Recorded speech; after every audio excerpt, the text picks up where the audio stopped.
Hello and welcome back. On the last episode, we started Volume 4 talking to Tagora Gojek, or as he prefers to be called, Go.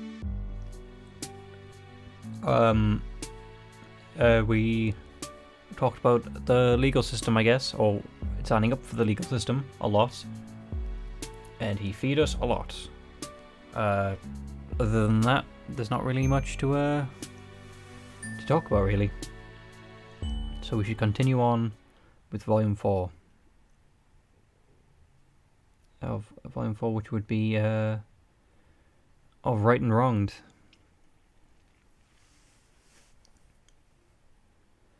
Fresh from your most recent bout of gratuitous bodily injury and touching scenes of camaraderie, you soldier on. You've had a few setbacks made by a couple of silly choices. Boy, do things keep happening. But let nobody say that you, the main character, are incapable of growth and change. You made sure not to be caught in the wilderness near dawn again. You made your way back to civilization. You can't wait to discover what new adventures await you. Adventures like friendship. Vikare Ratite. It's probably best for you to stop trying to predict what's going to happen to you at this point. Everything that's happened so far on this planet has been kind of chaotic. In fact, you're ready for something more familiar. You get back to the site of your abandoned spaceship. Sure, it's smashed beyond repair, but it's a little slice of home. Maybe at least one or two pieces are fixable. You march off to what you think is the right direction. But when you got there, you're not alone. A little guy in a hat and with big goggles is standing there, gazing at your spaceship. Maybe assessing it. As you watch, he breaks off a couple of gears and stuffs them in his pocket. And there's already someone looting our property. Hey, you clear your throat loudly. Good galloping gravy. Why, I've never seen the likes of you before. What strange wonders the heavens have rained down upon us today. You quickly lose any indignation that you were building up. He smiles at you, and his words at least seem somewhat amicable. Maybe you got this all wrong. Maybe this is the next person you're going to be chummy with. You cut right to the chase. No point beating around the bush. No point beating around the ground leaf covering. That's probably what they call it on this planet. You let this guy know that you're the proprietor of the spaceships he's stripping, and you're in mighty need of a new friend. A friend, eh? A bosom companion, a pal about town. I've seen Naria. I've seen Nary, Tommen, Dickus, or Harry around these parts of from what might fit the bill. Okay, you get the. You were very kind of trying to imply that this guy could be your friend. Is it too late to say that now? You try to imply that with your eyebrows. As for me, day-to-day matters here in Alternia interest me not. For I care only about hurtling at a great speed through the boundless expanse of the cosmos. That's right, space. It's a space flight that consumes my very waking thought and all my adore. As is accordance with my duty as a future Alternian crusader, of course. No oxygen, no wind, no a total vacuum. That is the life for me, all right. Flying in space above the atmosphere, not within the realm of gravity's purview. Wouldn't it have it any other way? Right, you get the feeling that you're missing something. This guy seems really defensive about his interest in spaceflight. Like, maybe he's trying to say something totally different. Whatever it is, his internal conflict clearly takes a precedence over your issue. He seems like a great candidate for a friend, despite the fact that his voice sounds like it. Belongs over a newsreel about World War II. Yeah, that is the kind of voice he sounds like it. I just have one query for you, Sports, if I might be so bold. Do you also like spaceflight? Do you yearn to see the moon shining above, the clouds whipping by as you chase and tease the impish western wind? And then, so keep going past that up into space? Time to save, first choice. Tell them about your love of space. Tell them that you're sure, why not? We love it.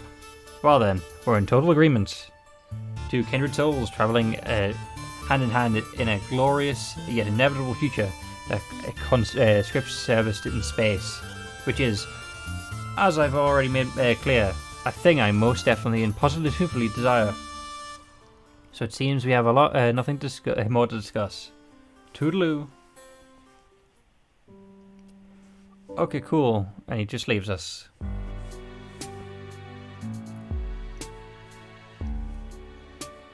Right, tell him about you're not sure about spaceflight. His eyes widen. They seem, you see them sparkle. Ah, I see. You're an individual with a more sophisticated palate. A real connoisseur of the buoyant arts, are you? Someone like you could never be satisfied with the animatic affair travelling through the inky blackness of the galaxies. I believe a jaunt to my hive is in order.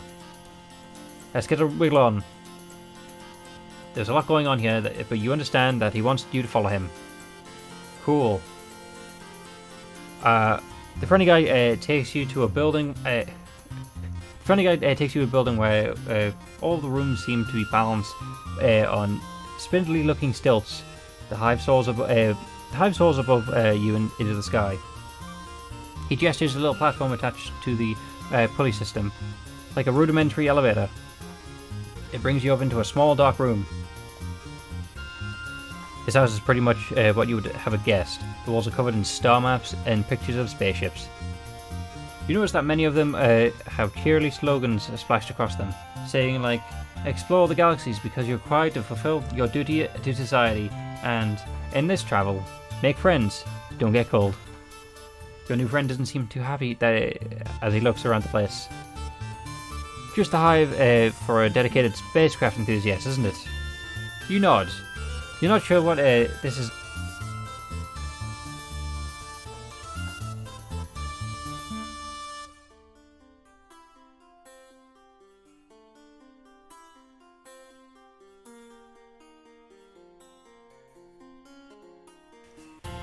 I'm nothing but an avatar of baloney. Okay, an avatar of baloney. Don't let Diamond get news of that. In truth, the myriad temptations of desire of space do not tickle my biscuits. The thought of participating in the glorious internal conquest give me the screaming mimmies. My interest lies in something a little lower down. He reaches up and peels back one of the posters behind it. Is another poster, this showing a view of the clouds in the night sky. Behold, my shame. The truth is, I long to toss and turn within the grasp of Mistress Gravity's sweet fingers. To reverse the sky, can such a thing be? Imagine flying within the confines of Alternia's very atmosphere, defying the convictions of what we all know to be true. Instead of down, up. Instead of falling, soaring. Can you imagine? Can you see it before you?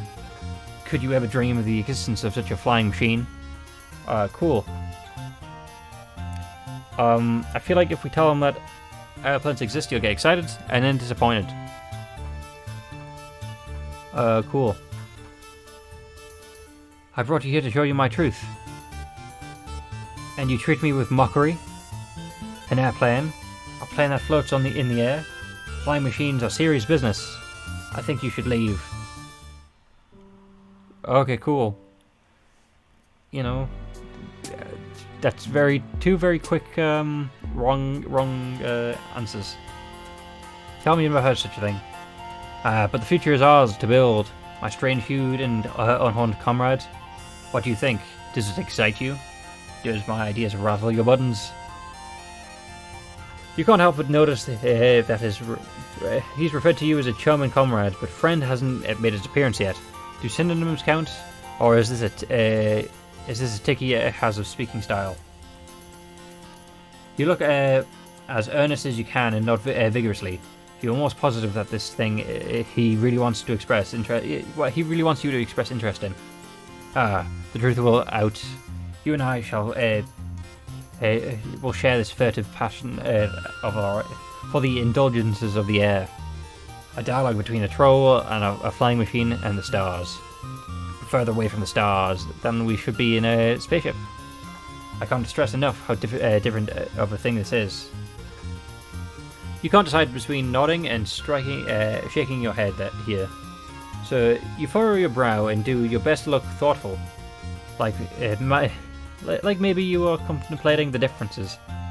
This fellow's demeanor towards you is definitely shading to the more temperate climate zones.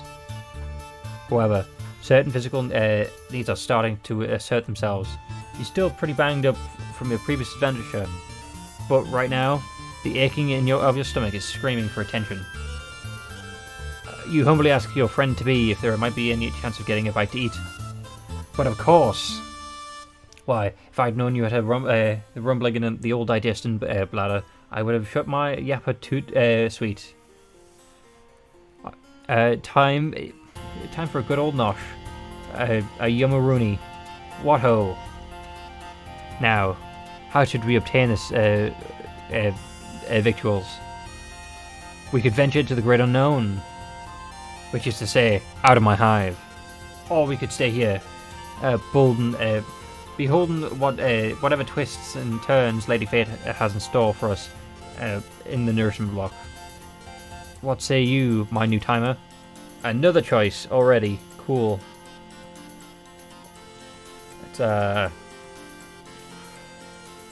Let's stay in the hive. You tell him any food he has in the house will be fine. Surely staying here will get you more fed more quickly. Not a problem at all, my friend. My fine and prevalent fellow. However, I believe two kindred souls such as ourselves have more ways of communicating than with mere words alone. I think I'm grasping the meaning of your request. The signal from your transmitter is pinging my Cardinal Orb's receiver. I can see what you're truly after is food for the soul. You definitely meant food for the body. You look for an opening where you might gently correct your new buddy, but he seems to be working himself up to say a lot more things. This delectable nutrition of what the troll's truest being craves. The substance of thought, of imagination, of desire. That's that which nourishes the self better be the finest grub noodles. Art, passion, science. You must have a hankering to see my flying machine design stickers. Despite your troubles, you can't help but think his enthusiasm is kind of sweet. You nod weakly.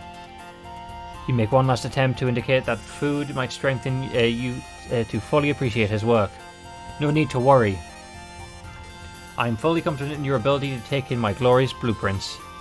You have shown yourself to be quite the sturdy noggin and a discerning gander bulb. I would welcome your input.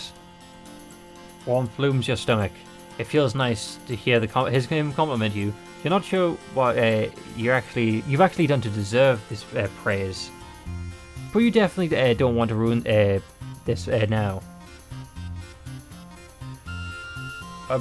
Maybe seeing his design will be fun, even on an empty stomach. Maybe it really will nourish. Maybe it will nourish you on a level that will help you forget about the prosaic earthly nourishment you thought you wanted. You tell him you're in. Not so fast. That which I am planning to reveal to you is what I keep closest to my torso pillar. It's not that I don't trust you, my footloose and horn-free cohort, but I think I would like to trust you a little more before vivisecting myself and displaying my bleeding organs before your penetrating gaze, which is a metaphor for exposing my portfolio. Might I trouble you to participate in a small trust trial? No, not a problem at all, you tell him. Your bud insists that you make yourself comfortable while he gets a few supplies. After a few minutes, he returns with a fistful of fabricated fabrics in different colours. Here's what's been bouncing around my old brain box of mine, buddy-o. I'm going to tie this blindfold around your face, and I'm going to give you some instructions. And you're going to try and locate the case where I treasured my sketches. If you can find it, it's got to mean we can trust each other deeply, like two wings working in unison to achieve liftoff. If that's how wings work, I'm still figuring out the principles of the matter. What a romp. Are you up for it? It's too late to turn back now, and really, you don't want to. It's kind of a relief to have him tell you what to do so you can earn his friendship in plain terms. Well, as plain as this guy terms ever get. You give him a thumbs up. Now we're on the trolley. He quickly ties the fabric around your face. The time is upon us. Time for the integral flight of our deepening bond. Time to nudge our fledgling companionship out of the nest to see what happens. Your new friend starts to direct you around the room. To the left. No, my left. Oh, sorry, I meant your left. And now onwards to the glorious future that lies before us. You smile weakly, doing your best to follow his instructions. He sounds happy, so you must be getting somewhere. Almost to the doorway. 3 steps forward and you'll, if you would be so... Wait. Crash. You stagger backwards from the impact. You hear yourself wheeze. The shock has totally knocked your lungs out of commission. Your chest jerks in tiny contractions as you gasp for air. Oh, beans. Ding dang darn it. There's no pain. It's just an intense pressure focus on the centre of your face. Right around where you ran into something face first. You pull off at the blindfold and you can hear footsteps, which probably means your new friend is rushing over to help you. He gets the blindfold untied and his face swims into your vision. He looks utterly gobsmacked. Well, why I'll be a horn beast grub food. Everything compensate. You put your hand to your face and touch something wet. Sure enough, when you pull your fingers away, they're covered in blood. Your nose is gushing and or anything. Your nose isn't gushing or anything. Just sending a couple of rivulets of to let you know that having a bad day it's not so bad. You tell your acquaintance this, but he doesn't look any less terrified. Shivering stratocumuli. Time I've been testing. All this time I've been testing you to see if I could place a tender gift and trust in your declawed little hands. And here you've bestowed upon the greatest trust of all, knowledge of your non-standard medical attributes. I'm truly honoured, flabbergasted. Absolutely pushing the brink of rationality by such a display of faith. Never mind the trust trial. You deserve to see my sketches. Just wait here. Be back in 2 shakes of the Barbie's hindquarters. You sit down on the floor, wiping the blood off your face. You're not going to question the stroke of luck you've been shown. Why? If you knew bleeding was the key to this to his affection all along, you could have encouraged some blood from the sites of your multiple injuries. But no matter. You sniff the last of the blood back into your nostrils, tasting metal at the back of your throat. When your almost a friend returns, he drops a big stack of papers on your lap. Pages, you page through the designs. The first few are rudimentary, most variations of spaceship with little notes like how do they make it not reach escape velocity, and less jet fuel, shaped less aerodynamic. but as you keep going, designs get pretty interesting. One seems to rely on some big rotating sail to achieve lift. Another shows a light frame body attached to 4-jointed wings. You briefly wonder what he plans to make the wings out of before you see the note stating that these are dragon wings. A follow-up scribble state: flapping mechanism, how to soften rigor mortis. He's planning to kill a dragon? But hang on, take a closer look at the machine's frame. The guy sketches pretty detailed. The frame doesn't seem to be made of wood or aluminium or aluminum, take your pick, as you expected, but smaller. Individual shapes are lashed together with some kind of cord. Maybe this is a macabre aesthetic. You think it looks like bones? You look back to the other design now that you look at it. The sail is one. In this one, it has a texture that might be leather or similar. The sketches themselves are picked out of a variety of colours, not dissimilar from some of the brand new blood colours you've discovered lately. Oh boy, you've been down this creepy alien road before. Using your lightest non-jocular tone, you question the bone shapes. You soften your words with the big, non-freak-out smile. What's that? Well, I'm not a construction professional, you know. Gotta make use of what's available. Only called bloods and grubs, of course. Not an ounce of inscrutable spirit in this fellow over here. Fear not, unhorned one. Things are wackily. These wacky cultural differences. You just misunderstood. You take refuge in your old standby, nodding and smiling. It's none of your business what body parts this fellow uses and does not use to make his Wright brothers transformative fan works. Friends aren't for judging people's use of corpses as construction materials anyway. You know, when you crash landed on my planet, I had no idea what to think. Vikare, boy, you really shot the balls now. That's what I told myself. Telling an alien about my flying dreams? That ruffled the kitty out, and no doubt about it. But now here we are, and you're having a looky-loo at my sketches. I'm thinking you might have been the right for us to meet after all along. Perhaps the works of a capricious Madame Destiny. Surely he does. He says that about. Surely he's about to say that you are friends. You can almost taste those sweet friendship-affirming syllables coming from his mouth. You're just seconds away from hearing that coveted F word, or maybe are you? Maybe you constructed everything. You look back down at the sketches. Bones in this one, bones in that one. He sees these plans call from the bones of aliens like him. At least if you understood him correctly. But they don't really look different from, well, the bones you're familiar with. Your own bones. Your bones which have already gone through a lot today. And maybe seem like kind of harvestable condition. If one was so inclined. You clear your throat. Aha, you say. He's not on the market for these materials right now, is he? Like, right now? The friendly guy doesn't understand your question. You're not going to push it, but you do risk a quick glance at yourself, and then back at him, then back at yourself, and then back at him. Just to see if he's checking out the stuff, so to speak.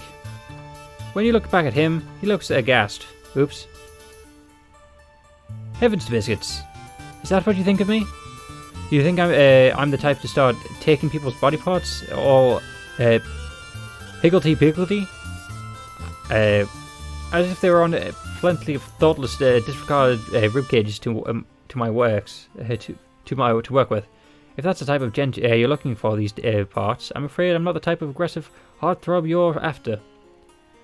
We can't all be the macho, bloodthirsty, romantic hero type. Ready to whip out an organ harvesting tool at a moment's notice. I thought we could be friends. But now I see you're looking for something different. My apologies. I think it's best if you go elsewhere. You want to you want to correct the misunderstanding, but you're not fully sure what the misunderstanding is. This guy doesn't seem to be in any mood for friendship right now. You hang your head. Looks like this was all just a big waste of time. Oh man. Oh, I don't like that when he's crying now. Well, that just leaves us with one option left, and that's to leave the hive.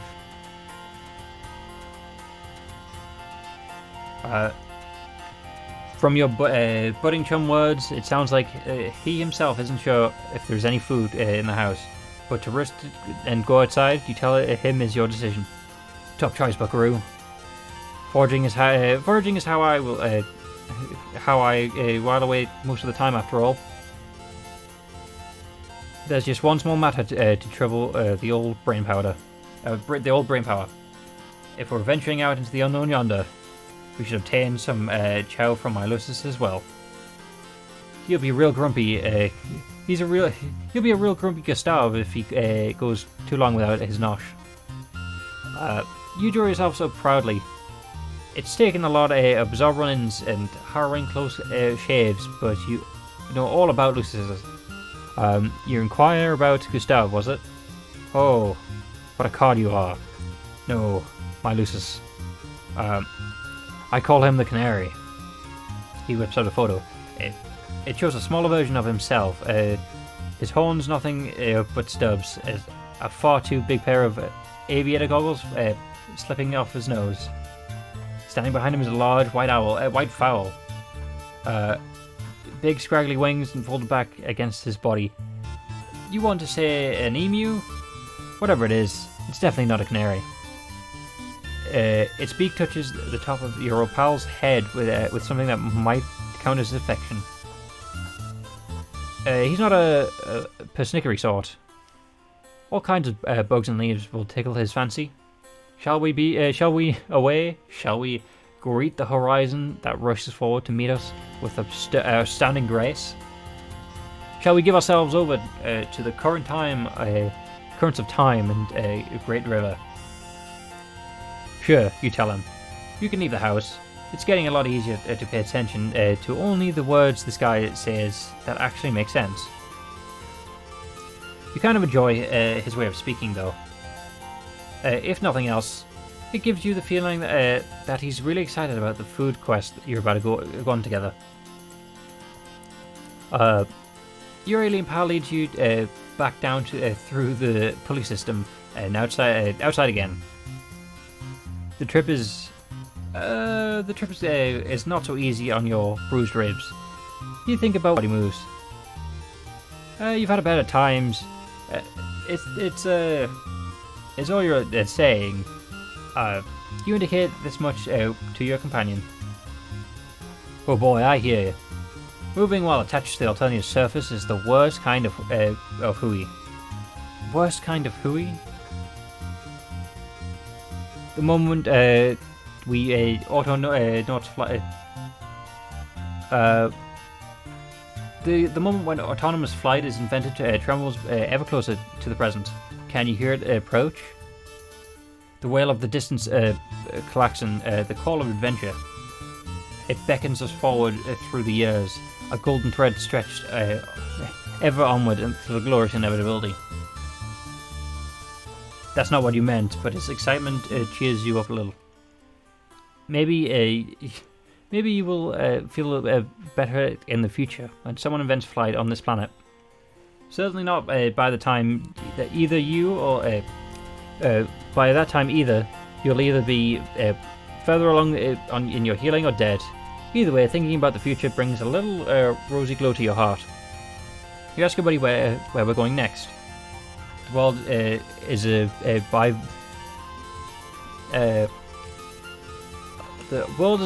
bivalvuous sea critter. We'll go wherever the wind pulls our names. Great. But if it's a short-term answer you're inquiring after, there's a specific plant that Canary likes to eat. It's got white petals and leaves and leaves as red as a troll's most lurid desires. Could you give a small? Could you give a holler to your if your balls fall upon something of that persuasion? You really keep an eye out. You continue trudging along beside him, wincing whenever your steps jolt your injuries. Maybe a little conversation will help distract you. You ask a new friend what got him so interested in flying in the first place. What could be better? Up there, free of worldly concerns. The wind in your face and the horizon at your back. Seeing the containment spread out below you. Finally feeling that your personal aesthetic is appropriate and given the circumstances. You chew over this one for a minute or two. It seems like what he really wants is it seems that what really makes this guy tick is the travel and adventure thing. Or maybe it's just that what you're getting from his general demeanor and pretty much everything he's said up until now. You're nervous to bring up anything that might make him dislike you, but in the interest of bonding, you forge ahead. Aren't there, you say with the apprehension, maybe some similarities between flying and space travel? Like, maybe being in a spaceship could satisfy some of these urges. What? There may be some superficial similarities to trick the common troll, but in essence, the blood pressure and the soul of each, as different as the night and day, as a mountain and a ditch, as a star and a mud puddle. Don't get a follow wrong. Space travel is fine. Well, it's the only way to satisfy our bloodthirsty and nearly immortal overlords. And I look forward to such a time when I can be of service. In the eternal milestone grand of the intergalactic conquest. But it's missing the punch, the pizzazz, the kaboom. The trunk beast's honk, if that's what it is, and all that. Just as you feared, you stepped in it now. You're struggling for a response when out of the corner of your eye you spot a cluster of white flowers.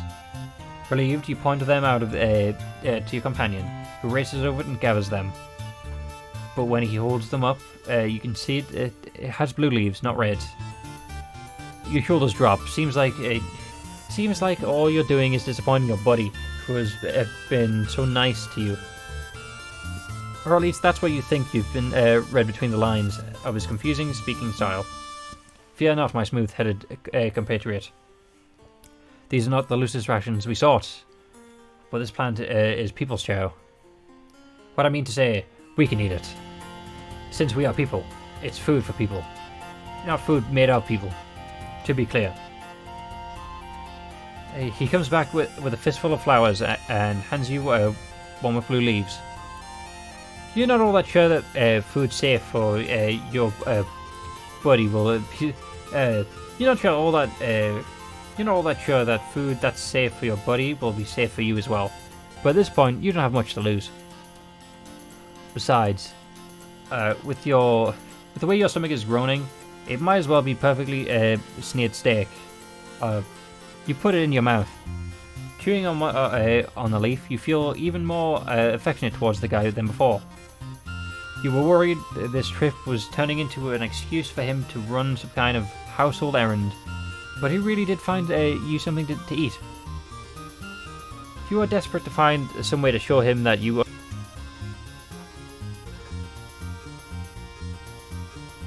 anything to get him to look at you with that treasure glow of friendship in his eyes.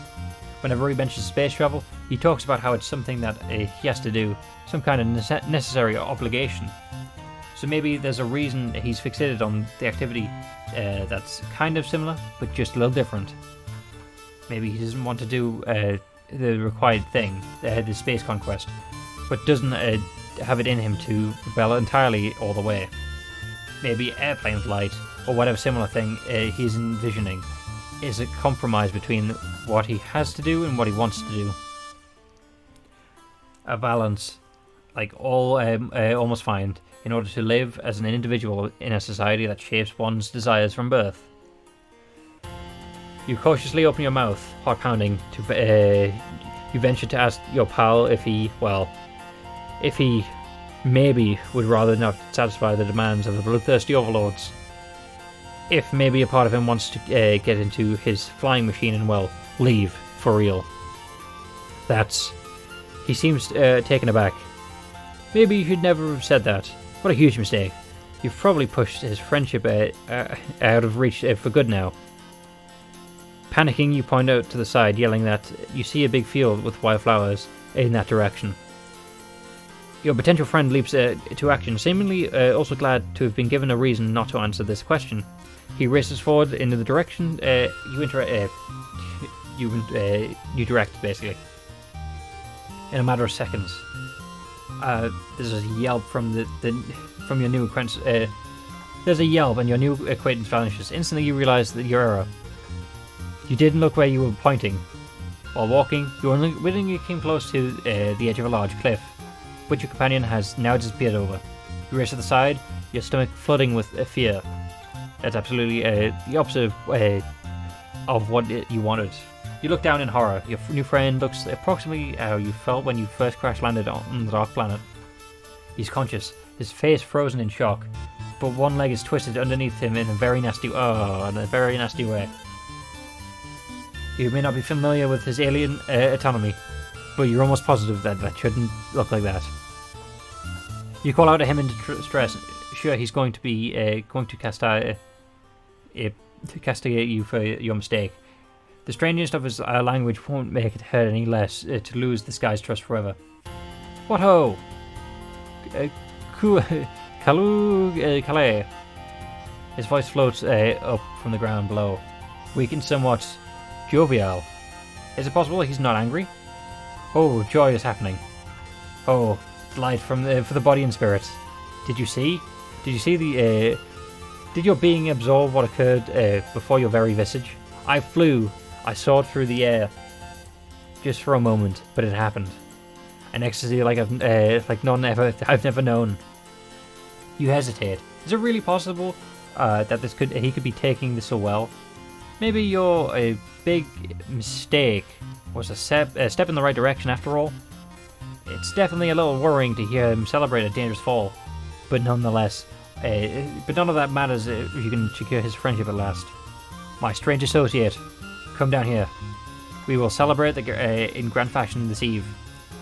How did you know that a brief sojourn through unfettered air would bring me such joy? You're a fine fellow, and a truly superb friend. Your heart lifts you with joy. He said it. Of course, you now have to find some way to climb down the cliff with your messed up ribs. Not to mention figuring out how to transport someone with a broken leg back to the house. You're not really sure if it's possible, or when the adrenaline that you've got, or the adrenaline that's got you this far will give out and force you to succumb to your own pain.